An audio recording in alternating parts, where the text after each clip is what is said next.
Ölüm жазасы деп атасыңар. Коомдо талкуу кетти. Азырма кирип келе сактагы журналисттер тосуп алып, ölüm жазасына кандай карайсыңар деп атат. Урматтуу туугандар, жашы жете элек балдарды зордук зомбулукка кабылткандарды жанагындай өлүмгө чейин алып келгенди бүтүндөй кыргыз коому жектешибиз керек. Айыпташыбыз керек.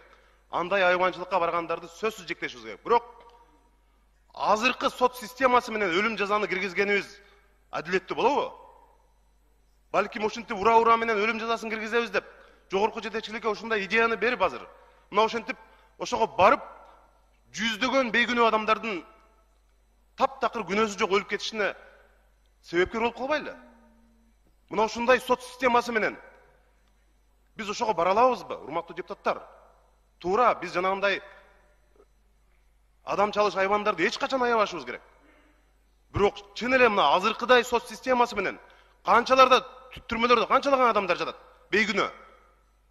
Мына ошолордун бардыгы ушундай сот системасы менен, адилетсиз система менен биз жүздөгөн, балким миңдеген адамдардын мындай өлүмүнө кириптер болуп калганга биз мындай муну терең ойлонушубуз керек. Андан башка да жазанын көп түрлөрү бар. Мына Казакстан быйыл эле ölüm жазасынан кайтты, тескерисинче.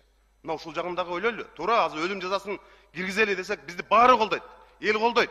Эми экинчиден, мына эгерде депутаттар айрымдарыңар ушундай демилге көтөрөбүз, ölüm жазасын киргизебиз деп атасыңар.